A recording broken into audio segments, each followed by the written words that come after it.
Ok. Bonsoir à toutes et à tous. Alors, quelques petites remarques préliminaires avant de laisser la parole à notre conférencier. Pensez pour le confort de tous à mettre vos téléphones en mode silencieux ou à les éteindre, s'il vous plaît. Et aussi, pour des contraintes sanitaires, pensez à porter le masque, s'il vous plaît, alors que notre conférencier, qui est à distance plus que raisonnable, lui pourra s'en dispenser.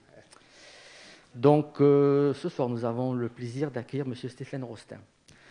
Donc, c'est une rencontre qui est organisée dans un cycle de conférences qui s'appelle Sur la voie des Amérindiens, qui va se dérouler jusqu'en avril 2022. Et là, aujourd'hui, c'est notre deuxième rencontre.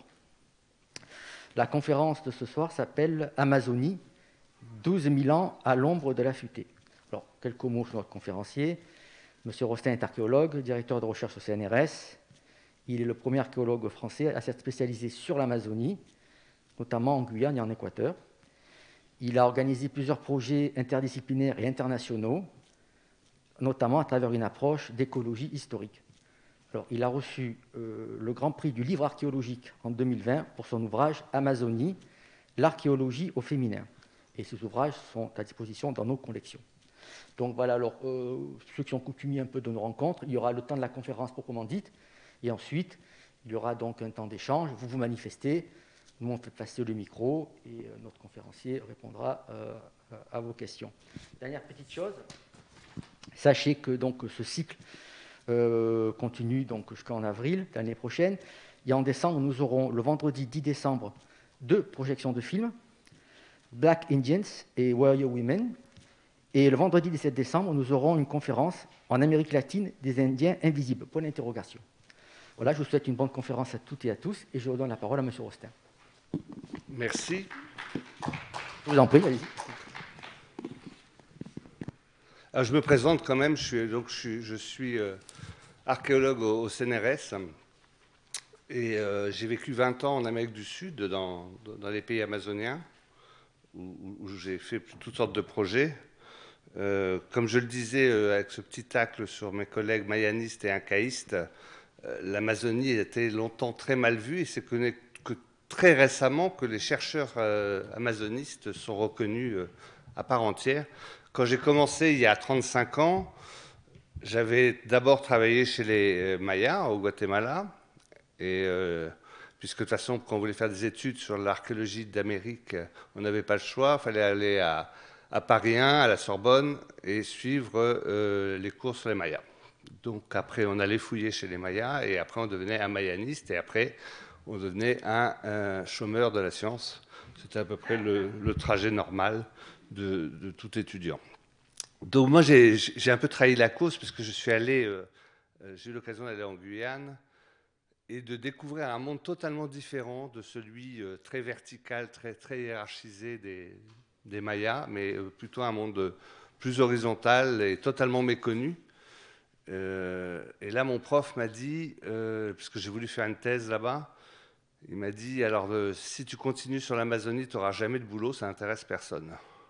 C'était pas très sympa, c'était pas très encourageant, mais comme je suis breton, j'ai écouté son conseil et puis j'ai fait ce que je voulais, quoi. Moyennant quoi, ce sont mes collègues qui sont en effet aujourd'hui souvent chômeurs de la science, hélas. Mais à l'époque, il n'avait pas tort. Ce n'est que 20 ans plus tard, 25 ans plus tard, on va dire, au début des années 2000, que l'intérêt scientifique occidental s'est réveillé pour l'Amazonie, parce que jusque-là, on était encore très formaté pour admirer les sociétés des hautes terres andines, d'une part, ou des forêts guatémaltèques, d'autre part. Probablement parce qu'ils avaient construit des temples et des pyramides de pierre. Ça impressionne toujours le Pékin. Ou alors peut-être parce qu'ils arrachaient des cœurs aux enfants et aux lamas. Ça aussi impressionne certains. En tout cas, un oubli total sur les populations amazoniennes et que vous avez tous vécu probablement, puisque je ne sais pas combien de vous ont eu des cours sur la colonisation et la décolonisation, vous avez forcément eu en histoire géo. Sur la Nouvelle-Calédonie, la Réunion et la Guadeloupe, je ne sais pas si vous avez beaucoup de minutes consacrées à vous expliquer la particularité de ces terres, qui sont pourtant territoires français, qui ne sont pas des îles, comme beaucoup le croient. Toutes, en tout cas, la Guyane n'est pas une île, je confirme. Enfin, même le président l'avait dit, hein, en 2017 à La Réunion. Peut-être qu'il avait eu une mauvaise maîtresse. Mais enfin, ça peut se comprendre à cause des cartes d'état-major qu'on a tous vues enfants, où on mettait je ne sais pas si vous vous souvenez, on mettait la Martinique, la Guadeloupe et la Guyane dans la mer, sur la gauche. Et la Guyane 2 fois plus petite que que la Corse. C'est vrai qu'elle ne fait que 82 000 km², un cinquième de la métropole. Mais donc ça crée toute une espèce de rejet sur ces terres, et les habitants de ces dom-toms, puisque c'est comme ça qu'on les appelle officiellement, sont souvent très gênés de cette mise à l'écart. On ne parle d'eux que lorsqu'il y a des problèmes de révolte, de chômage, 22% de chômage en Guyane, et sinon on ne parle jamais d'eux. Et même jusqu'à il y a une vingtaine d'années, les livres de classe en Guyane parlaient de nos ancêtres les Gaulois. Ce qui peut faire sourire, mais eux, ça ne les fait pas sourire du tout, et on peut les comprendre. Donc je vais essayer ce soir de changer le regard qu'on a tous eu, qui heureusement commence un peu à changer, sur cette Amazonie qui n'est finalement jamais traitée. Moi, je me souviens des cours d'école que j'avais, c'était sur le Brésil, on nous parlait toujours de Brasilia. On était encore bloqué sur l'homme de Rio, vous savez, le film de Belmondo, et les images, c'était des images sorties du film, et c'était ça le Brésil. Donc un pays d'avenir, et on ne précisait pas trop que c'était une dictature à l'époque. Donc je vais essayer de vous faire connaître un peu une autre Amazonie, à partir d'une définition qui me semble assez correcte. En tout cas, c'est une définition que l'on peut trouver un peu partout sur l'Amazonie. L'Amazonie est une forêt vierge tropicale qui doit son nom aux femmes guerrières qu'auraient vu les premiers explorateurs. Assertion de prime abord impossible à démentir, tellement évidente, tellement claire, tellement juste, sauf que c'est complètement faux. Tout est faux là-dedans, il n'y a pas un mot de vrai. Et je vais essayer de vous démontrer au cours de cette conférence que d'abord, il n'y avait pas de femmes guerrières. C'est nos fantasmes les plus profonds, pas si profonds que ça d'ailleurs, c'est nos fantasmes qui parlent à travers cette vision d'Amazone guerrière. Ce n'est pas une forêt, j'aime bien dire, ce n'est pas qu'une forêt. Il faut aussi voir la diversité de cet ensemble. Et puis surtout, elle n'est pas vierge. Et ce sera la dernière chose que j'essaierai de vous démontrer ce soir. D'abord, je vais vous rappeler pourquoi on appelle cet immense territoire de 7 millions de kilomètres carrés l'Amazonie. À vrai dire, tout vient de la première exploration de l'Amazone de la rivière, du fleuve Amazone, par les Européens en 1541. C'est une histoire assez romanesque, puisque à Quito, la capitale actuelle de l'Équateur, on décide, suite à des bruits, des rumeurs venues de l'Est, on décide d'aller explorer ces terres de l'Est où, paraît-il, il y avait de l'or, évidemment, notamment l'Eldorado, donc ce chef amérindien couvert de poudre d'or qui, une fois l'an, se baignait dans un lac. Donc la poudre se déposait dans le lac et on jetait des tas de vaisselle en or dedans.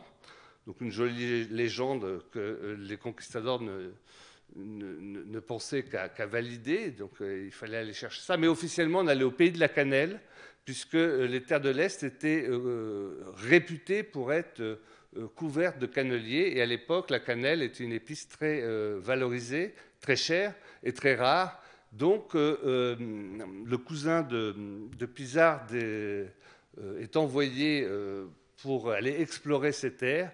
Et alors, ils partent, là, ils voient grand. Hein, il y a 2000 esclaves amérindiens des Andes, 200 lamas,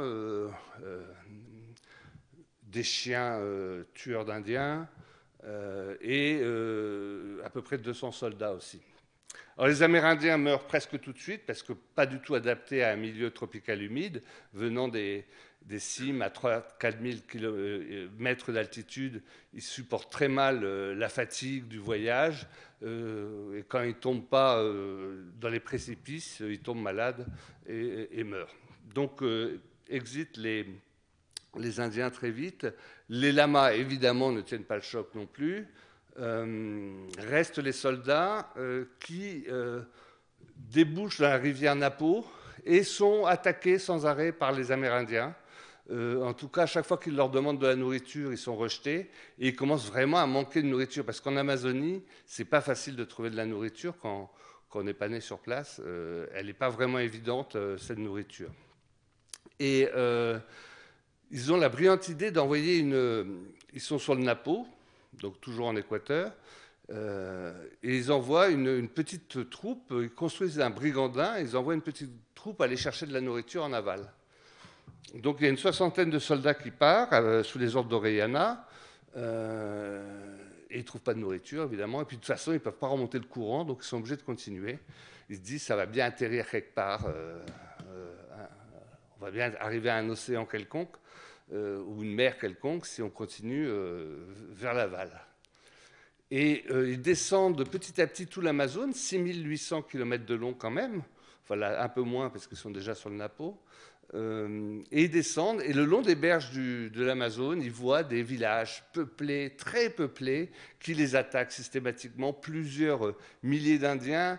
Le scribe de l'expédition, qui était un curé, va même jusqu'à écrire qu'il aurait suffi d'envoyer une flèche en l'air pour qu'elle retombe forcément sur un Indien, tellement il y avait d'Indiens le long de ces berges. Et ils finissent par arriver dans l'Amazone inférieure, et là, ils sont une fois de plus attaqués. Et apparemment, la troupe d'hommes est menée par une douzaine de femmes. Et le scribe, qui avait évidemment lu ces classiques, reconnaît immédiatement la légende de Platon, et donc les désigne comme Amazones, et baptise la rivière des Amazones. Alors le récit de ce voyage est passionnant, enfin un peu répétitif. Mais assez passionnant. Ce qui est amusant, c'est qu'ils retournent après en Espagne et personne ne prend au sérieux leur récit, pense que c'est une affabulation complète, écrite pour éviter de se faire couper la tête. Parce qu'il ne faut pas oublier qu'entre-temps, ils avaient abandonné leur chef sur le Napo, qui a dû retourner bredouille à Quito. Donc, on a tout de suite pensé que c'était une justification, on exagérait tout. Surtout que 50 ans plus tard, les mêmes Espagnols qui se promènent sur l'Amazone ne voient aucun village amérindien, ou très peu. Tous les Indiens ont disparu. On verra plus tard pourquoi. Donc on prend ça assez peu au sérieux, sauf le truc le plus invraisemblable. Et ça, alors, ça a été rejeté comme texte jusqu'aux années 80, hein, jusqu'au moment où j'ai commencé. On disait, ce texte ne vaut rien, on va s'intéresser plutôt à d'autres textes, notamment ceux qui ont validé, évidemment, le fait qu'il y avait des Amazones en Amazonie, qui titillait un peu, je veux dire, les mauvais penchants de ces soudards, qui étaient en goguette, et sûrement ont un peu pris leur fantasme pour de la réalité.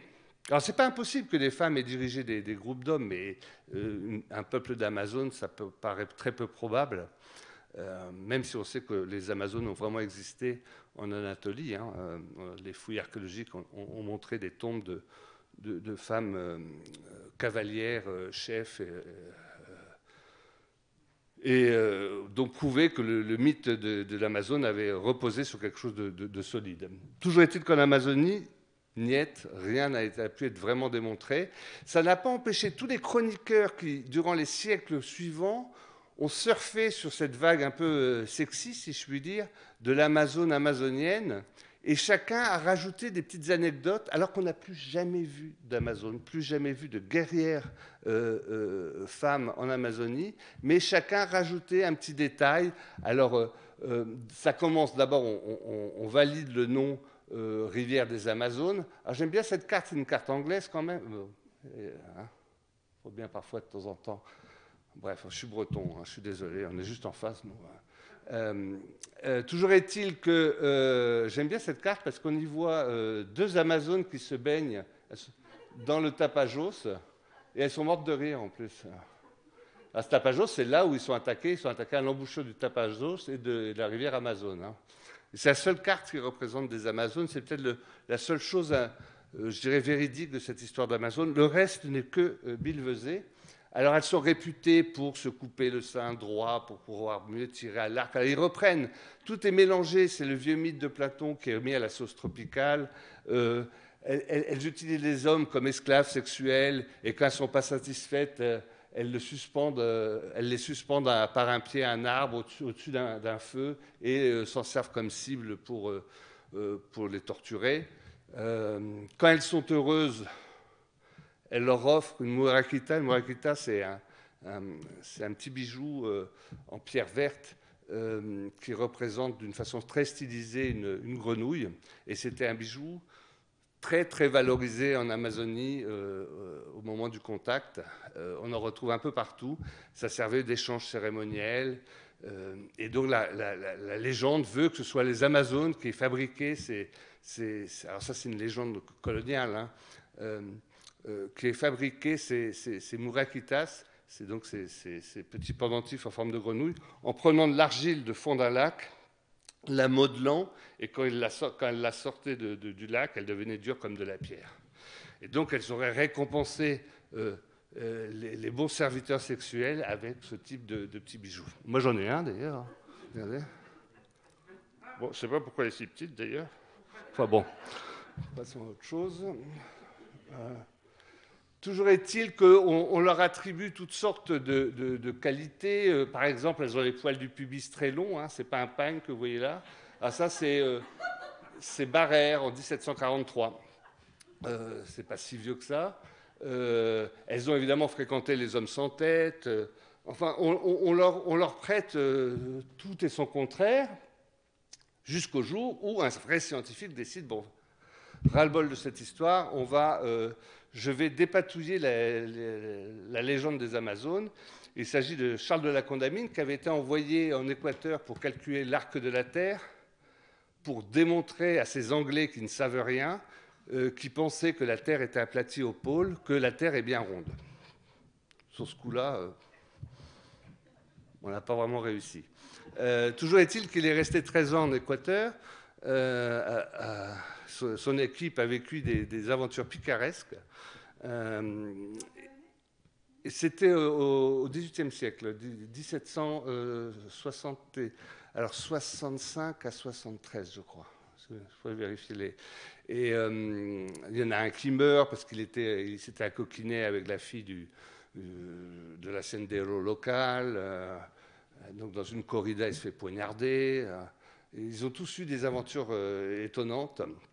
Et lui, il décide de rentrer par l'Amazonie plutôt que par le Pacifique. Et donc, il descend l'Amazone. Et un de ses buts, c'est de démontrer l'histoire ou la véracité ou non de l'histoire des Amazones. Donc, il se renseigne partout, il demande à tout le monde. Et puis, il arrive avec une réponse de scientifique, qu'on appelle souvent les réponses de Normand. Il dit il n'y a pas de preuve que les Amazones aient existé, mais elles ont pu quand même exister. Donc l'état de la science en est là. Depuis, plus personne ne s'est vraiment penché dessus sérieusement. Mais il y a encore des gens qui cherchent, comme ils cherchent les 7 cités de Cibola, comme ils cherchent l'Eldorado, comme ils cherchent un peu tout.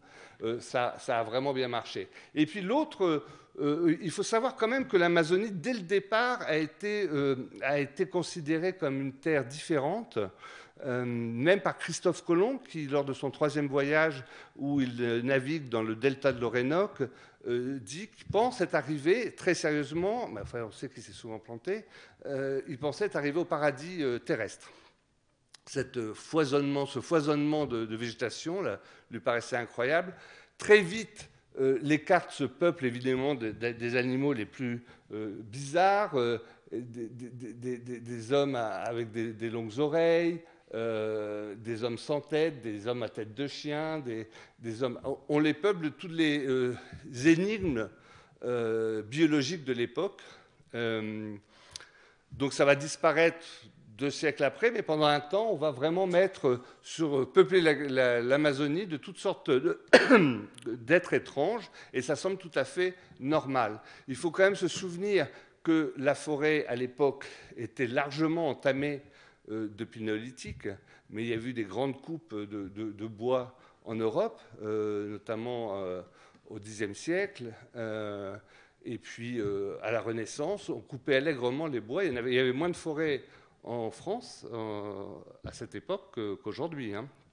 Aujourd'hui, on a commencé à repeupler les forêts depuis le XIXe siècle, même si parfois c'est pour mieux les couper.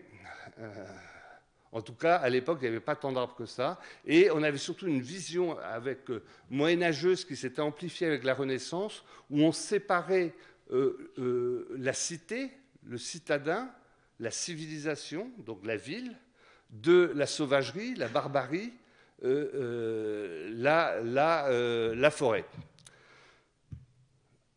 Selva, en espagnol, ça vient de sauvage, qui veut dire forêt, a donné aussi le mot sauvage en espagnol. Donc on avait séparé la sauvagerie de la civilisation entre donc forêt et ville. Et ça marquait énormément les esprits, et encore aujourd'hui, ça marque les esprits. La campagne, finalement, pourrait être vue comme une espèce de zone transitoire, un purgatoire entre civilisation et sauvagerie, puisque les terres ne sont pas complètement empierrées. Je vous parlais tout à l'heure de la pierre qui fascine, mais fascinait déjà à l'époque énormément les gens. On pense que la pierre, c'est la civilisation. Je ne commenterai pas ça, ça pourrait faire l'objet d'une discussion intéressante. Toujours est-il que la forêt est toujours culpabilisée d'abriter des barbares, des sauvages, et en Amazonie, on a vécu ça depuis le début. Je vous l'ai dit, Christophe Colomb, mais Walter Raleigh, qui est venu un peu après, lui a cru y voir l'enfer. On a toujours accusé l'Amazonie de tous les maux. Ce n'était pas totalement innocent comme accusation, d'ailleurs, on va le voir. Et puis, évidemment, il y a les cannibales. On ne peut pas ignorer qu'il y avait des cannibales, mais finalement, en Amazonie, pas tant que ça. Et c'était de l'endocannibalisme, c'est-à-dire qu'on mangeait ses propres morts pour garder les qualités, une espèce de mémoire qu'on gardait en soi. Pas partout, parce que les rythmes funéraires sont très diversifiés, ont toujours été très diversifiés en Amazonie, même au sein d'un même groupe. Mais dans certains groupes, on mangeait en effet ses propres morts. Parfois un petit coup de dent dans le contrat en grignotant l'ennemi, mais c'était juste par histoire de taquiner, quoi. Alors ce qui est vrai quand même, c'est que la frange maritime du Brésil était peuplée de groupes Tupis qui, eux, alors pour le coup, avaient un vrai goût de la chair fraîche et de la chair humaine, et donc capturaient allègrement qui passait devant chez eux pour le manger, toujours pour acquérir ses propres qualités. Alors il y a eu assez peu d'Occidentaux qui ont contaminé la casserole. Comment ? Ils ne coupaient pas les têtes. Alors ça, c'est après avoir tué, ce sont les Jivaros, enfin les populations jivarophones, il y a deux populations qui ont coupé les têtes. Les Munduruku ont gardé les têtes des grands guerriers qui étaient gardés dans la maison, mais qui étaient momifiés et emplumés, donc pour les honorer. Et les Jivaros, les populations jivarophones, qui, après avoir tué un ennemi, coupaient sa tête pour la réduire, et pour capturer surtout son âme, son fantôme, pour éviter que le fantôme vienne vous perturber. On est dans des mondes animistes, c'est-à-dire que nous, on a dressé des barrières parfaitement hermétiques entre l'humain et la nature. On vit tous les jours contre la nature, finalement, et on s'en rend bien compte aujourd'hui en ces temps de crise climatique. Chez les Amérindiens, ce sont des peuples animistes qui n'ont pas cette frontière. Et donc, ils considèrent que tous les êtres ont peut-être des apparences différentes, mais ont tous une âme comparable, une intériorité comparable. Donc on va reconnaître aux jaguars de vivre comme des humains, mais entre jaguars. Aux animaux divers de vivre comme des humains, aux plantes, aux montagnes, aux cascades, à l'air, et donc tout a une âme, et donc c'est une espèce de vie en harmonie où on peut utiliser l'autre, mais sans en abuser, une espèce d'équilibre qui s'opère dans ces populations. Donc par moment, il y a des esprits bienveillants, et puis des esprits malveillants, notamment les esprits des morts, qui peuvent venir vous taquiner. Et celui des ennemis, évidemment, va vouloir se venger. On est dans des peuples où la vendetta est commune. Et donc, on va enfermer le fantôme dans cette tsansa, donc cette tête réduite, la taille d'une orange à peu près. Et... Oui, alors il y a beaucoup de fausses. Il faut se méfier parce qu'à une époque, il y a eu un marché dans les années 50. Ah, dans les musées, il y en a que je connaisse en Équateur. J'ai longtemps vécu en Équateur. Il y en a 3, mais généralement, elles sont pas vraiment. Il y en a une qui est exposée. Souvent, on hésite à les exposer parce que c'est toujours problématique. Comment? À Cuenca, oui, vous avez raison, parce qu'à Quito, il n'y en a pas. Enfin, toujours est-il que c'est la seule population d'Amazonie qui a fait ça. C'est-à-dire, c'est très étonnant. Enfin, je ne vais pas parler de la haute Amazonie, mais c'est un monde très particulier par rapport au reste de l'Amazonie. Toujours est-il que c'est vrai qu'on a mangé un peu de chair. Alors, l'histoire la plus savoureuse, si je puis dire, je choisis mal mes termes ce soir, c'est celle de Hans Staden, qui était un mercenaire allemand et qui avait été capturé par des Tupinambas sur la côte du Brésil. Et alors, avec vexation, etc. Et tous les jours, on lui dit demain, on va te bouffer. Et vous voyez des mecs se faire bouffer, enfin des Amérindiens se faire manger. Et donc, il n'avait pas du tout envie d'y passer. Et au bout de 9 mois, il finit par s'échapper et rentre en Allemagne et écrit un livre qui a été traduit en français sous le titre de Nus, sauvages et anthropophages. Passionnant, assez court, mais surtout l'idée géniale, c'est d'avoir mis des gravures sur bois où il a mis les 3 ingrédients qui marchent toujours dans nos sociétés. Hollywood l'a bien compris, c'est le sexe, le sang et le soleil, quoi. Donc il y a des femmes nues, des hommes nus, emplumés, ils dévorent les autres, tout ça sous le soleil tropical. Ça a été un best-seller, ça a été le Da Vinci Code de l'époque. Ça s'est vendu et traduit dans plein de langues. Et c'est vrai que c'est passionnant à lire parce qu'en plus, il a cette espèce d'empathie à comprendre pourquoi ils font ça, même s'il trouve que c'est quand même pas des attitudes d'enfant de Dieu. Il comprend un peu cette envie de manger l'autre pour capturer, pour assimiler ses qualités. Il a publié ça en 1557. Le livre est réédité, je vous recommande. Oui, c'est bien. De chez Métayer. C'est court à lire, hein, mais les gravures sont assez amusantes. En tout cas, vraiment, c'était le grand best-seller de l'époque. Donc, finalement, l'Amazonie, on la connaît à travers quoi? À travers ce qu'elle n'est pas, c'est-à-dire tout le sensationnalisme, l'extrême, l'horreur, le sang. Quand vous voyez l'exploration qu'avait fait ce crétin de Fawcett, qui était un soldat anglais, qui, à force d'écouter tous les ragots colportés par les Indiens, a fini par se perdre et est mort, forcément. Mais il était vraiment bourrin. C'est-à-dire que les Indiens lui disaient nous, on n'a pas d'or, mais si vous allez chez nos ennemis, là, à 30 km d'ici, là, il y en a plein. Et il y allait.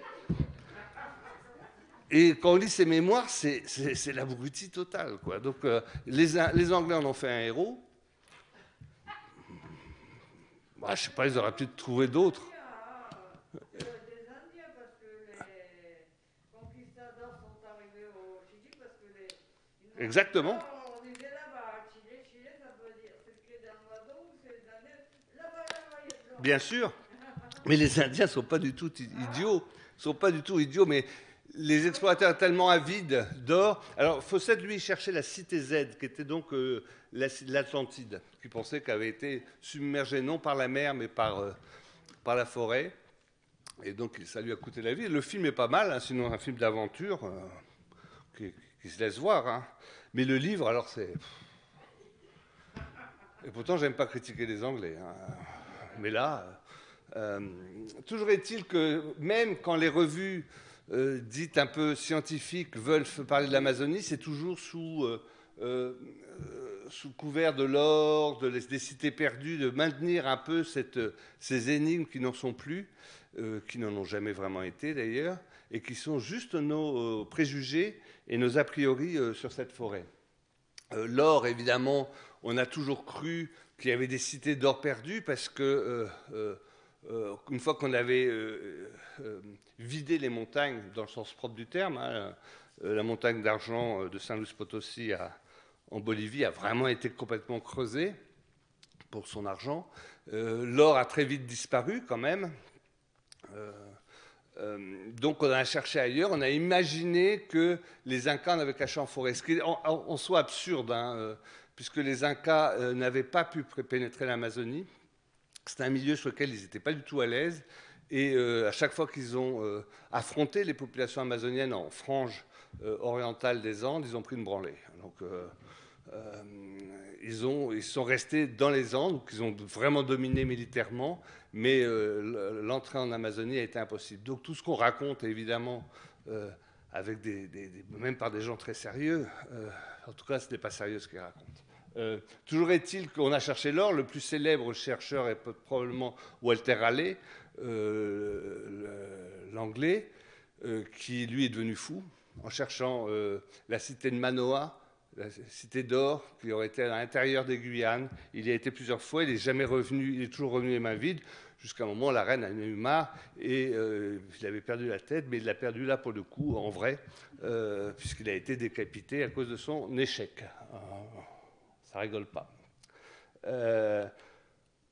Donc l'Amazonie se résume à des poncifs, très souvent. Là, c'est quelques images, mais j'en ai une collection assez étonnante de ces êtres sans tête qu'au départ, des cannibales, hein, vous voyez, qui présentent leur bout de... ça, c'est pas mal, c'est une encyclopédie colombienne de 1989 quand même. Et donc les Indiens sont présentés comme des Noirs, cannibales, en train de manger les braves curés dans une marmite. Avec des... Enfin, c'est hallucinant. 1989. Et c'est une encyclopédie pour enfants. Donc, il ne faut pas s'étonner après que les habitants des pays... Alors, c'est surtout dans les pays andins d'Amazonie qu'on va retrouver ce rejet des populations amazoniennes, que ce soit en Colombie, en Équateur, au Pérou ou en Bolivie. On les traite de sauvages. Hein. Moi, j'ai entendu des choses abominables en Équateur. Il y a même un t-shirt qui parle des peuples de la forêt. On leur a mis des queues de singes. Il y a un énorme racisme sur les peuples de la forêt. Quand en 2009, il y a eu un massacre en Amazonie péruvienne, à Bagua, où 19 Indiens avaient été tués, le président de la République avait dit de toute façon, ce ne sont que des citoyens de seconde catégorie, donc c'est pas très grave. Mais ça existe encore. On voit avec beaucoup d'arrogance les communautés amérindiennes actuelles d'Amazonie. Bon, ça c'est... Quand on parlait des Indiens, vu que j'étais de mon côté, on rajoutait tontito. Et ma bouchette, c'était des tontitos, des gigiots. Oui, non, mais alors, ils ont... Mais moi, j'arrêtais pas de pester, parce que les deux talibis, les centres commerciaux, ça m'emmerdait. Et il y avait des endroits reculés où je voulais connaître ça. Surtout, j'avais fait des études d'histoire de l'art et d'archéologie, et j'ai lu chanter de fouille dans les bottes.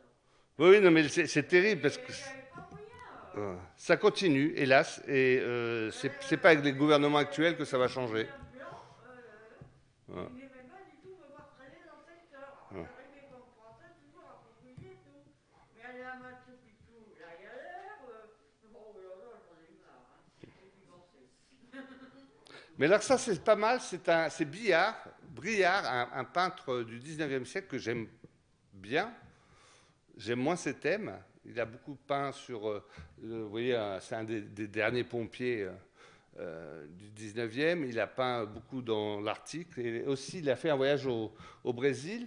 Et alors ça, c'est surtout parce que ça a été l'affiche du Quai Branly pour des peintures colonialistes même, qu'ils ont exposées il y a 3 ans. Et on voit un homme, un Indien qui qui rêvasse hein, en dirigeant mollement la pirogue, et la femme qui tient des branches, et donc qui sert de mât, à vrai dire, parce que les branches sont des voiles. En Amazonie, souvent, on va prendre quelques branches qu'on va fixer à un petit mât et qui vont faire avancer comme des voiles la pirogue. Donc là, elle ne sert pas de potiche, mais elle sert de mât, ce qui n'est pas forcément mieux. Et donc c'est une vision qui n'avait évidemment jamais existé, parce que ça serait impossible de tenir avec toute la force du monde des branches pour faire avancer une pirogue. Mais tous ces tableaux montrent très clairement la supériorité de l'homme sur la femme. Et je trouve que c'est particulièrement actuel de voir ce genre d'images, qui ne sont pas si vieilles que ça a 140 ans. Hein. Bref, voilà l'image qu'on se fait de l'Amazonie, une terre de sauvages, d'hommes nus, qui luttent pour leur survie dans la forêt, qui cherchent désespérément de quoi manger, et qui vivent comme à la préhistoire. En gros, et je l'ai souvent entendu, ce sont des images de notre préhistoire. Le summum étant atteint par nos collègues anglo-saxons, avec cette encyclopédie nord-américaine de 73, donc assez récente encore. Alors, je ne l'ai pas montré pour le fait que la couverture est particulièrement horrible et moche, mais plutôt pour ce qu'elle représente. Alors, le tome 6 était destiné à présenter les populations des basses-terres de l'Est de l'Amérique du Sud, hein, donc hors les Andes. On présente toutes ces populations. Et là, 73, hein, ce sont des drogués, parce qu'ils prennent du yopo, des psychotropes qui leur permettent d'atteindre les mondes invisibles, mais qui ne sont pas du tout addictifs. Hein. Prendre des hallucinogènes en Amazonie, c'est souvent très douloureux pour ceux qui les prennent. Ce sont des poudres assez agressives. Et donc, il n'y a pas d'addiction. Hein. C'est vraiment pour suivre une voie chamanique. Et ça n'a rien à voir avec la coke qu'on va vendre au coin de la rue. Justement, on joue souvent sur cette comparaison, mais ça n'a justement rien à voir. Bon, en tout cas, donc des drogués, des sauvages, avec les jivaros qui réduisent les têtes. Il faut quand même être sacrément barbare pour faire ce genre de choses.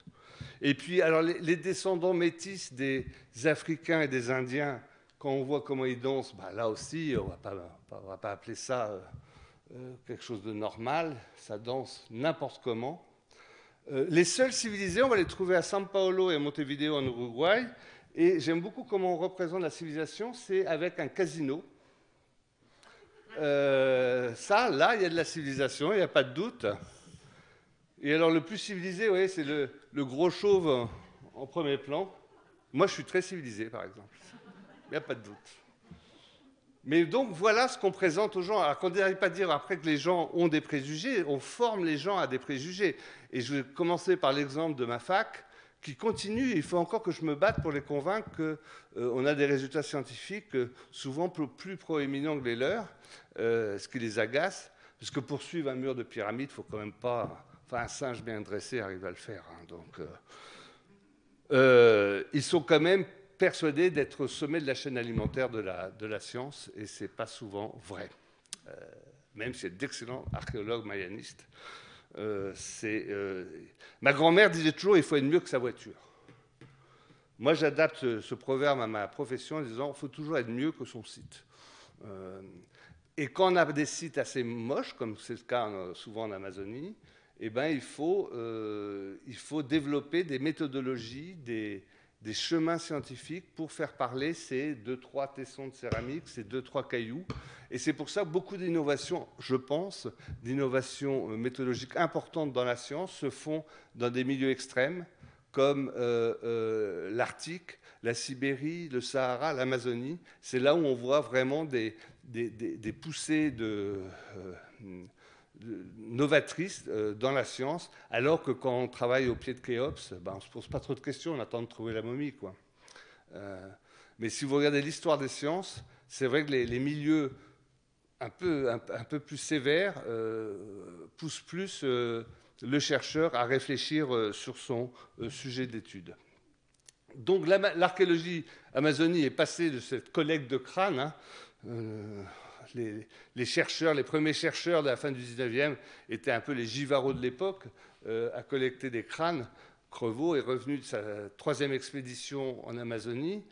Jules Crevaux, un grand explorateur, avec 40 crânes. Il avait arrêté de chercher, de collecter des objets, des beaux objets amérindiens, et il revenait qu'avec des crânes. Il était fasciné. C'est l'époque où on commençait à vouloir classer les gens en fonction de la forme de leur crâne.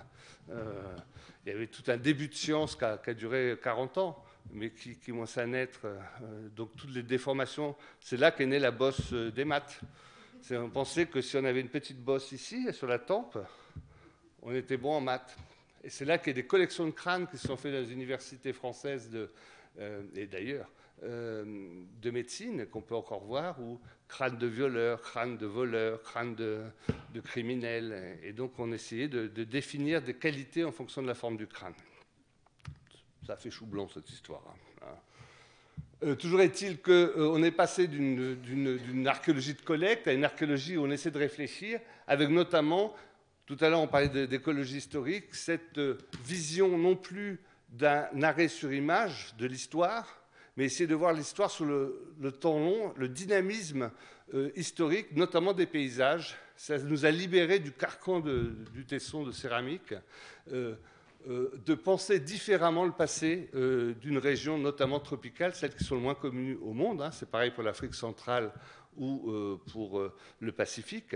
On connaît très mal ces régions de forêt tropicale humide, puisqu'on y a vu des réservoirs de richesse dans lesquels on pouvait plonger allègrement les mains, tels des sales gosses que nous sommes, avec ce pot de confiture qui n'en finit jamais, mais qui est en train, hélas, de finir.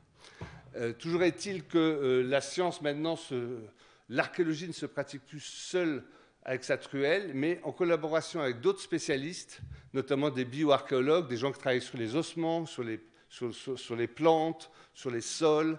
Et donc, c'est cette conjonction de compétences qui donne des résultats et des réponses à ce qu'est le passé amazonien. Et je vais vous faire un... Alors, évidemment, les articles scientifiques se multiplient de plus en plus. Il y a un véritable essor, un dynamisme énorme. Quand j'ai commencé il y a 35 ans, on était peut-être moins d'une dizaine d'archéologues sur l'ensemble de l'Amazonie, sur les 7 millions de kilomètres carrés de l'Amazonie.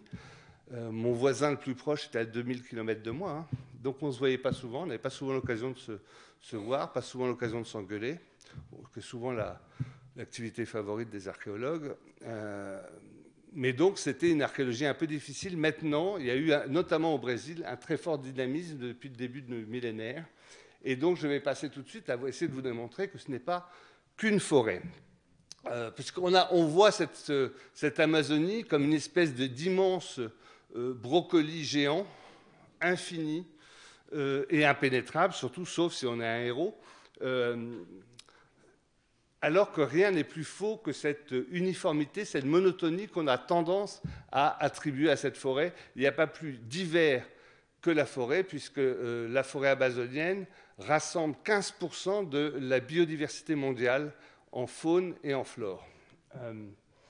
Alors pour la définir, je préfère cette carte aux autres, puisqu'ici c'est l'ensemble de l'Amazonie plus ou moins qui change sans arrêt de forme, sur lesquels on n'est pas d'accord. Par exemple, cette carte, ça c'est la carte de la forêt tropicale, ça c'est la carte du bassin amazonien, la carte de l'Amazonie, pourquoi elle exclurait les Guyanes. Il n'y a aucune cohérence dans la définition de... Pour moi, l'Amazonie, elle part de la côte caraïbe du Venezuela et englobe tout le bassin amazonien, mais aussi toute la forêt et même une partie de la côte pacifique. Je vois plutôt une grande Amazonie de 7-8 millions de kilomètres carrés. Où on a... pour moi, l'Amazonie est surtout anthropologique. Ce sont des populations qui vivent dans un monde forestier particulier. Toujours est-il, je vous l'ai dit, 6800 km de long, donc plus long que le Nil, le plus long fleuve du monde. Alors, il faut penser gigantisme. L'embouchure sont 300 km de large quand même. Donc, ce n'est pas une petite rivière. Si vous êtes, par exemple, ici à Santarém, 10 km de large, et vous restez une journée à regarder l'eau couler, bon, d'abord, c'est que vous avez que ça à faire, mais c'est surtout que vous voyez autant d'eau couler que si vous restez 2 ans à l'île de la Cité, à Paris, à regarder la Seine couler. On est dans le gigantesque. Tout est gigantesque en Amazonie. La canopée atteint 50-60 mètres de hauteur. C'est vraiment une... Alors, évidemment, pour aller en Amazonie, il ne faut pas être fait en sucre. Hein. Je ne vais pas vous mentir, il pleut. Entre 3 et 6 mètres de pluie par an. Ça aide d'être breton dans ce genre de cas. Mais ça peut être pesant. Donc l'eau, elle vient autant du sol que du ciel, sachant que c'est la même de toute façon. La grande force de l'Amazonie, c'est d'être une machine à recycler de l'eau. C'est en ça qu'elle est importante pour les climats. C'est qu'elle elle rejette des gouttelettes qui vont s'accumuler dans le ciel. Et on a découvert récemment qu'il y avait des rivières célestes d'humidité qui venaient arroser la côte sud du Brésil, très sèche. Et c'était grâce à ces pluies créées en Amazonie qu'on pouvait cultiver à São Paulo et sur la côte. Sinon, ces terres seraient des vrais déserts impossibles à vivre. De même, on a découvert qu'à 2 km de profondeur, il y avait une seconde rivière, beaucoup plus large, qui n'est pas vraiment une rivière, qui a un écoulement, une transpiration d'eau, qui vient des Andes et qui suit le cours. Les sciences diverses en Amazonie font des découvertes extraordinaires tous les ans. Une des dernières, c'était un massif corallien de plus de 100 km² au large de l'embouchure de l'Amazone, mais qui, sous la vase, donc, était difficile à percer jusque-là. Il y a vraiment des découvertes incroyables qui se font. C'est encore une terre de l'incroyable, mais pas du tout là où on croyait. Ce n'est pas une terre de monstres et d'or, c'est une terre qui a des ressources biologiques naturelles tout à fait exceptionnelles. Bref, c'est quand même une forêt. Je vous disais que ce n'était pas qu'une forêt, mais ça l'est quand même à 80-90%. Une forêt très diverse, 16 000 espèces d'arbres estimées. Par rapport à l'Europe, à la France, on a à peu près 200 espèces d'arbres par kilomètre-carré. En France, on est sur 20 espèces d'arbres. Donc on est une fois de plus dans le gigantisme, la multiplicité. Mais quand je dis qu'il n'y a pas que de la forêt, il y a aussi des grandes prairies, des grandes savanes inondables. Il y a un front de mer de mangroves, de palétuviers, entre l'embouchure de l'Orénoque et celle de l'Amazone, une basse plaine côtière. On a des plaines fluviatiles. On a même des montagnes qui vont atteindre 3000 mètres d'altitude, qui sont très peu connues, que vous connaissez tous, puisque vous avez forcément lu Conan Doyle, Le Monde perdu, qui se passe sur cette épouille qu'on va trouver au sud du Guyana et du Venezuela et un peu en Colombie, qui sont des plateaux de grès qui ont surgi il y a 180 millions d'années et qui ont grimpé comme ça et qui ont été extrêmement érodés, comme c'est du grès, durant ces millions d'années et qui sont maintenant complètement déchiquetés. J'en ai survolé il y a peu. C'est terrifiant comme paysage. On a vraiment l'impression d'être sur un paysage extraterrestre très impressionnant. Même les Indiens pensent que ce sont les terres des morts. Et Conan Doyle n'avait pas forcément tort en y voyant des animaux préhistoriques, parce qu'on les a retrouvés, ces animaux. Ils sont encore là, ils sont encore vivants. Évidemment, ce n'est pas des tyrannosaures, je suis désolé pour ceux qui espéraient. Ce sont des petites grenouilles, des petits insectes, des petites mousses qui ont perduré sur ces centaines de mètres de hauteur. Beaucoup font 1000 mètres de hauteur, donc on a un autre climat, on est très proche du soleil, on n'a pas cette végétation, c'est très, très aride. Et donc certaines espèces endémiques ont survécu là-bas et les biologues qui vont là-bas font des pêches miraculeuses, pour qui aime l'insecte évidemment. Donc on a bien des paysages étonnants et différents en Amazonie, mais on va retrouver chez les êtres vivants la même chose. Oui, alors là c'était une comparaison entre un bout d'Amazonie et un bout de France. Là on n'est pas très loin d'ici, on est dans les Alpes maritimes, à Colmar-les-Alpes justement. Toujours est-il que chez les animaux, on va trouver cette même diversité avec, je vous l'ai dit, une grande partie de la faune mondiale, des espèces fauniques mondiales qui se retrouvent en Amazonie. Par exemple, vous avez un oiseau sur 6 qui est amazonien, une espèce d'oiseau sur 6 qui est amazonien. vous avez une espèce de batracien sur 8 qui est amazonien. Vous avez une espèce de mammifère sur 11 qui est amazonien. Et enfin, vous avez une espèce de serpent, de reptile sur 17 qui est amazonienne. Donc vraiment, il y a une concentration de vie assez stupéfiante en Amazonie, que ce soit la vie des plantes, la vie des animaux, mais plus encore, vous avez cette richesse. Alors, ce n'est pas forcément chez les mammifères qu'on va retrouver le plus de variétés, parce que finalement, le nombre est assez fini. Si j'ai de mémoire, ça va être 200 espèces de mammifères, ce qui n'est pas énorme. En revanche, en insectes, vous avez certains estiment à plus de 2 millions le nombre d'espèces d'insectes. On en découvre tous les jours.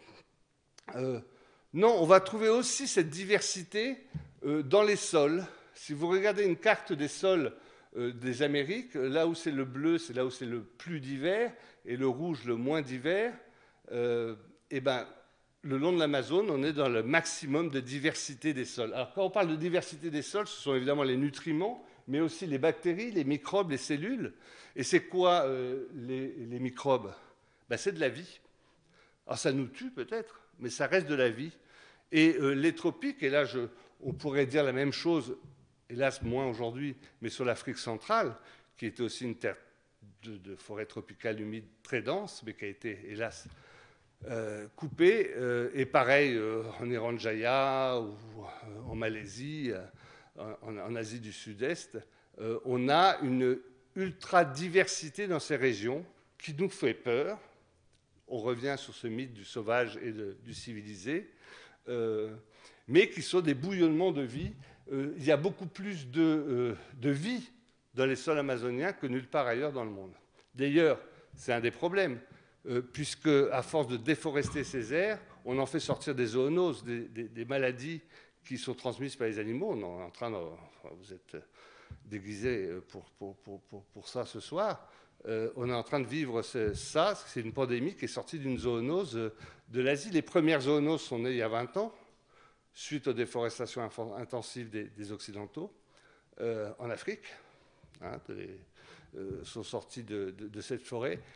Les dernières sont sorties d'Asie du Sud-Est.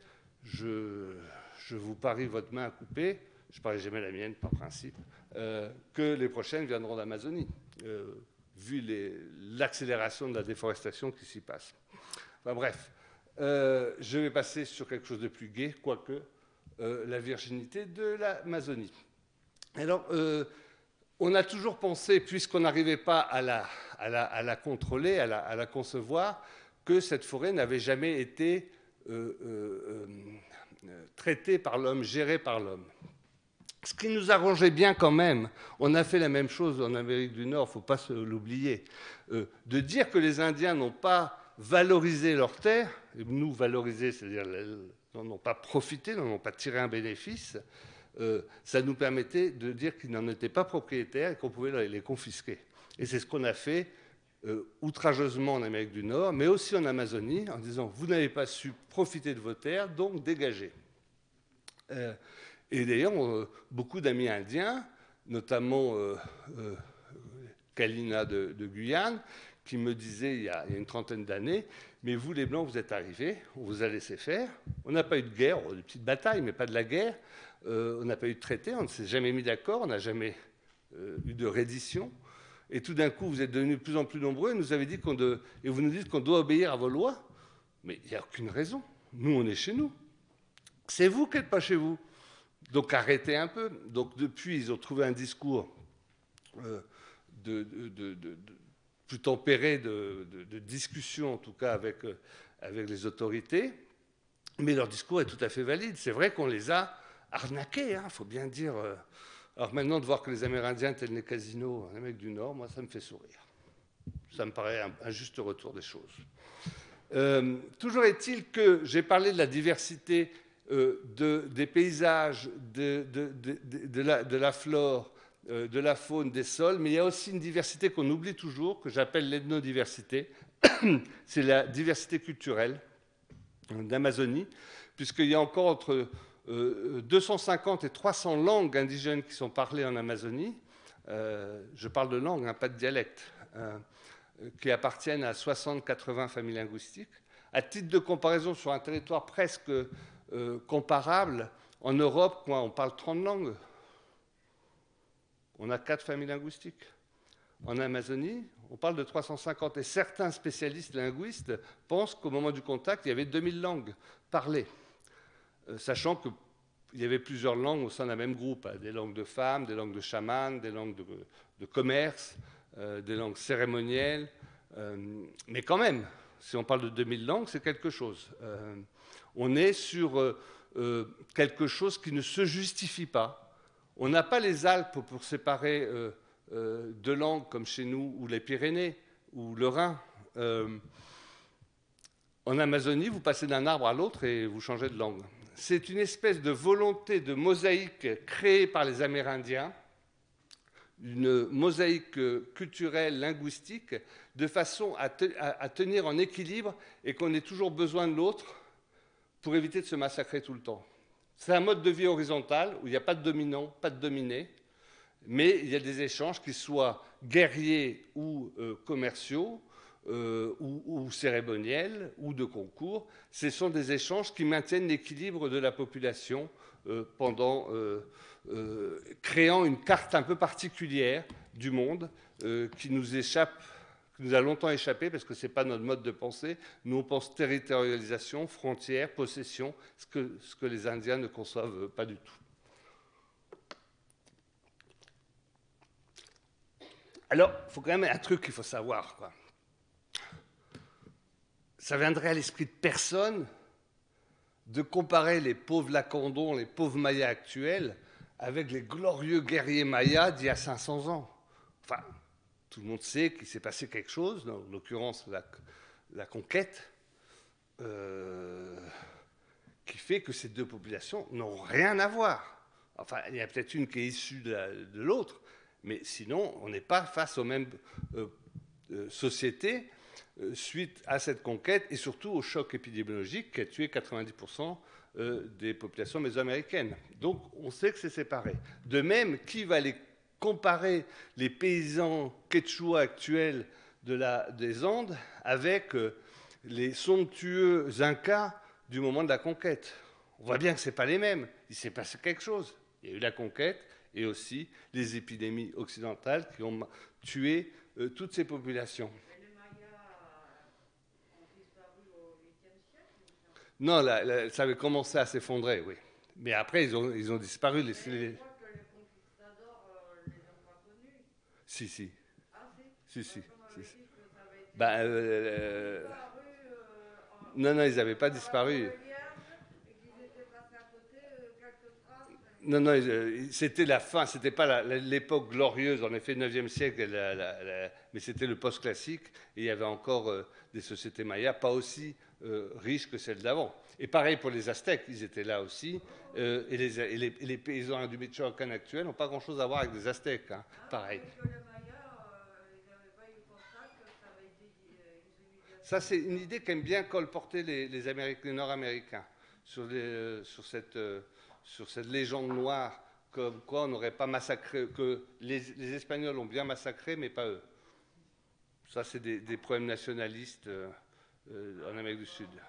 Mais il y a eu des Mayas jusqu'au moment de la conquête. Hein, mais ils n'avaient pas, en effet, la splendeur d'avant. J'admets le raccourci. Alors, moi, je me pose une question sur l'Amazonie.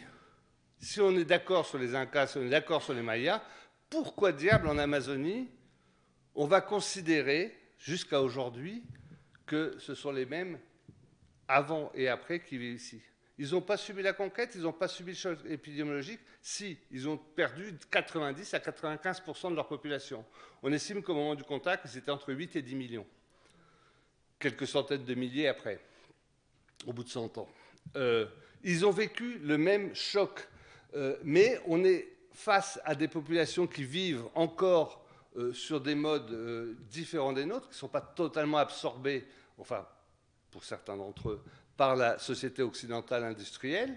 Et donc, on va toujours dire, voilà, les archéologues sont les premiers coupables. Nous sommes les premiers coupables d'avoir dit à une époque, dans les années 80, quand j'ai commencé, bon, ben, avec mes 3 tessons de poterie, qu'est-ce que je peux dire? Pas grand-chose. Mais voilà, ils devaient vivre comme ils vivaient en ethnographie. On avait l'analogie ethnographique un peu facile, et donc ça nous permettait de décrire une société d'après des critères actuels pour décrire une société d'il y a 500 ans. C'était à l'époque où on ne croyait pas que le texte d'Orellana était vrai. Et pourtant, ces grandes villes qu'il a vues ont existé, on en a trouvé la preuve depuis les années 90.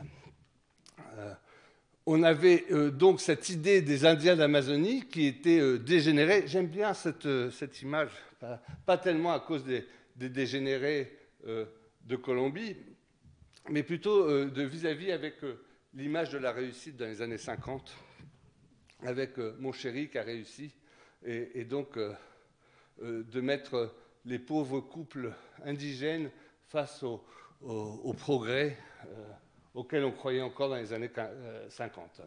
Toujours est-il que les Amérindiens, ils sont peuplés l'Amazonie quasiment au début du peuplement des Amériques, et sont arrivés assez vite en Amérique du Sud.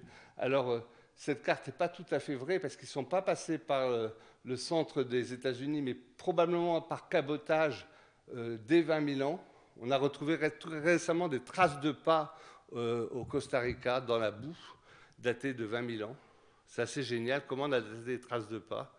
C'est tout simplement des gens qui ont marché dans de la boue en écrasant des fruits. Et c'est les fruits qui sont écrasés sous leurs pieds qu'on a pu dater. Donc on date un moment très précis de l'histoire, de la préhistoire. Et donc on sait qu'il y a 20 000 ans. Bon, c'est toujours contesté quand on a des dates anciennes, mais bon, là, il y a quand même de fortes raisons de croire que ça peut exister. Et donc, on sait qu'il y avait un énorme glacier sur l'Amérique du Nord entre 20 000 et 13 000, mais ils ont pu caboter le long des côtes. Les profils des côtes étaient évidemment différents à cette époque. Donc, ils sont venus par la Béringie qui n'est pas un pont de glace, mais bien une terre. Il faut savoir qu'il y a 20 000 ans, 13 000 ans, le niveau des océans était beaucoup plus bas, de 100 à 130 mètres plus bas. Donc la terre qui est actuellement sous l'eau entre l'Asie et l'Amérique était émergée, et donc ils ont pu traverser sans même se rendre compte qu'ils changeaient de continent.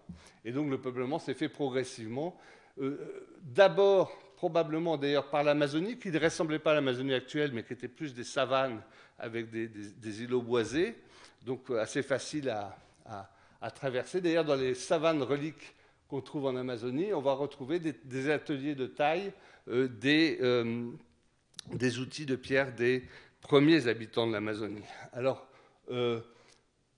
ils ont chassé d'abord un peu de mégafaune avant de la faire disparaître. Peut-être qu'ils ont participé à la fin de la mégafaune, c'est des hypothèses qui traînent en ce moment.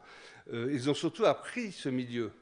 Et en l'apprenant, nous, on se targue de connaître l'Amazonie scientifiquement depuis 300 ans. Les Amérindiens, ça fait 13 000 ans qu'ils la connaissent. Et puis ils ont une science qui n'est pas la nôtre, qui n'est pas notre type de science, mais qui est une science. Et donc, ils ont progressivement appris à connaître ces milliers de plantes qui existent, et notamment à les domestiquer, à domestiquer les plantes dans cette forêt, où évidemment, quand on connaît, c'est une forêt d'abondance. Et qui sont les disséminateurs mammifères les plus actifs en Amazonie? Alors, ce ne sont pas les hommes, ce sont les enfants. Parce que les enfants passent leur temps à manger des fruits, les fruits des jardins autour des villages, et rejeter les pépins, et donc participent à augmenter la biodiversité autour des sites archéologiques. Et les humains font pareil, mais volontairement, en plantant des espèces utiles, pas seulement pour manger, mais aussi pour la médecine, pour les matériaux de construction, pour toutes sortes d'usages. On va planter des espèces autour du village. Et parfois, ça se maintient durant des siècles. Et c'est d'ailleurs comme ça qu'on s'est rendu compte que l'Amazonie n'était pas une forêt primaire, mais une forêt qui avait été managée, gérée pendant des millénaires, puisque autour des sites archéologiques, on avait une abondance supérieure d'espèces utiles ou utilisables par l'homme. Bon, je fais court sur la chronologie, parce que c'est peut-être pas ce qui est le plus fascinant, et puis je vous renvoie à certains livres. Comme je suis seul à travailler sur l'archéologie amazonienne, je suis seul à avoir écrit des livres en français. Donc il y en a quelques-uns qui parlent de plus en détail de tout ça.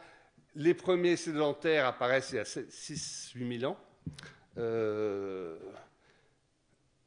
et inventent des méthodes agricoles. Alors on parle toujours de l'agriculture par brûlis, c'est-à-dire en forêt, qu'est-ce qu'on fait pour cultiver? On coupe une parcelle.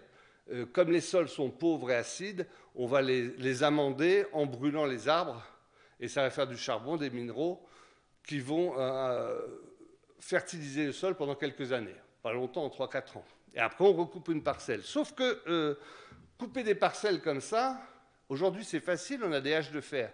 Mais quand on a une hache en pierre polie, les arbres amazoniens sont remplis de silice, c'est-à-dire de quartz. C'est très dur de couper. Moi j'ai essayé, j'ai fait une hache expérimentale, j'ai essayé de couper un goyavier, un truc comme ça. J'ai passé des heures. C'est terrible, les bois sont tellement durs que j'étais bien épuisé avant lui. Et donc c'est pareil pour les Amérindiens. Ils avaient des solutions alternatives. L'agriculture telle qu'on la connaît aujourd'hui est une agriculture grâce à l'âge de fer. Mais avant ça, ils avaient d'autres méthodes d'agronomie très variables qu'on va voir plus en avant. Il ne faut pas que je retienne. Et puis, à partir de l'an 1000, c'était pour vous donner ça, on commence à avoir des grands changements culturels dans l'Amazonie, avec des mouvements importants de population, juste avant qu'arrivent les Occidentaux.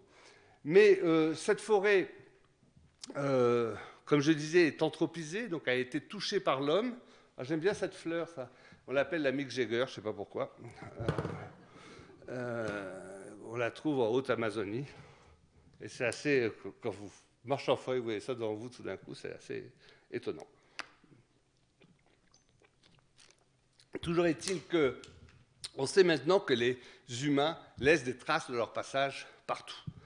Et que l'ensemble de la planète a été, d'une façon ou d'une autre, touché par les humains. Et on retrouve leurs traces plus ou moins visibles. Ce qu'il faut apprendre à faire, c'est à lire le paysage. Et c'est ce que fait l'écologie historique. Ce n'est pas toujours facile. Il faut enlever nos œillères eurocentriques pour comprendre comment ce paysage tropical a pu être changé. Alors évidemment, s'il n'y avait eu que de l'agriculture par brûlis, finalement l'Amazonie pâtit de son succès amérindien. Pendant 13 000 ans, les Amérindiens ont géré cette forêt avec intelligence, favorisant notamment la résilience, c'est-à-dire qu'ils coupaient des bouts de forêt où ils attaquaient des morceaux de paysage, mais s'arrangeaient pour que derrière, ça soit reconstitué. Pas forcément avec les mêmes espèces, mais on laissait une chance à la reconstitution. Il y avait une gestion volontaire pour ne pas détruire. Le contraire de ce qu'on fait aujourd'hui, puisqu'on est extractiviste et on coupe tout, on va jusqu'au niveau stérile et au-dessus cette forêt, à vrai dire. En tout cas, c'est donc le drame de l'Amazonie d'avoir été si bien géré pendant longtemps, puisqu'on a du mal à en voir les traces. Ces abattis, abandonnés 4-6 ans après leur exploitation, laissent la forêt revenir au bout de quelques dizaines d'années et on ne voit plus rien. Et puis si je vous montre ça, vous allez me dire, mais jamais la main de l'homme n'a mis le pied ici. C'est sauvage, c'est complètement naturel. Il n'y a pas de gestion humaine derrière ça. La vraie gestion humaine, on va dans le Midwest, on va trouver les champs au carré avec les routes, tous les maïs, c'est facile. J'avais un copain qui vivait dans ce genre de paysage, il me disait quand je rentrais de l'école, je comptais les intersections pour savoir à combien de kilomètres j'étais de chez moi. Bon, c'est une autre vie. Les rizières asiatiques sont aussi clairement des paysages façonnés, transformés par les humains, de même que les champs de thé chiliens, ou même les villages du Danemark, des villages circulaires qui montrent clairement l'impact humain dans le paysage. Et nous aussi, on a les mêmes. Les jardins labyrinthes à la française, c'est bien la mainmise de l'humain sur le paysage. Même parfois, on va jusqu'à créer des paysages, comme par exemple les îles Palmiers à Abu Dhabi, qui sont des créations totales de paysages, là où il n'y avait rien. Alors, vous n'allez pas me dire qu'en Amazonie, ils ont fait pareil. Eh bien, je vous dirais, non, ils n'ont pas fait pareil. Mais ils ont fait autre chose. Et c'est autre chose, c'est d'avoir transformé cette végétation, notamment, comme je vous le disais, en favorisant des espèces, en empêchant d'autres espèces, en croisant des espèces, en concentrant des espèces. Cette forêt a été transformée petit à petit. Pas partout, évidemment, mais une grande partie, en tout cas là où elle a été habitée, elle a été transformée. Mais là où elle a été traversée, puisque les nomades sont les premiers à transformer, à planter pour quand ils reviennent l'année suivante. Les nomades, ils n'avancent pas à l'aventure tout le temps. Ils ont des grands cycles de voyage. Ils reviennent régulièrement aux mêmes endroits et ils retrouvent des choses qu'ils ont laissées, notamment plantées. Donc cette forêt a été transformée. En tout cas, sa végétation n'est plus intacte, n'est plus naturelle. Mais plus que ça, ils ont aussi transformé le sol. Et c'est comme ça qu'on a retrouvé ces grandes villes, puisqu'on a des villes en Amazonie de terre, elles ne sont pas en pierre, je l'admets, mais on a des villes qui ont été peuplées notamment avec des monticules, mais aussi le long de l'Amazone, ces villes qu'avaient vues Orellana et Gaspard de Cabral, son scribe. Le fait d'avoir habité très longtemps, très densément au même endroit, a provoqué un changement chimique et mécanique de la Terre. Et cette terre rouge stérile est devenue ce qu'on appelle une terra preta, une terre noire, complètement anthropique et très fertile surtout. Les rejets de charbon des foyers, les rejets de cendres, les rejets de nourriture, les rejets de tessons, de toutes les productions que vous pouvez imaginer humaines, a eu un effet irréversible sur ces sols. Et ce sont des taches noires de quelques 300 jusqu'à 300 hectares qu'on va retrouver le long de l'Amazone et qui sont les traces de ces villes. C'est tout ce qui reste de ces villes, mais c'est puissant. Ils ont réussi à transformer une terre infertile en une terre stérile en une terre fertile. Donc ils ont transformé le sol, et c'est d'ailleurs pour ça que dans ces sols, on va retrouver des millions de tessons de poterie qui représentent les déchets des habitations de ces premiers habitants. Alors c'est difficile d'en arriver à ce degré. L'essor de l'archéologie amazonienne date d'il y a 30 ans seulement. Alors de parler de plusieurs milliers, c'est tout ce que je peux vous dire. Oui, non, à vrai dire, le curé n'avait pas menti. Hein. Il avait vu. Et ce qu'il avait vu était vrai.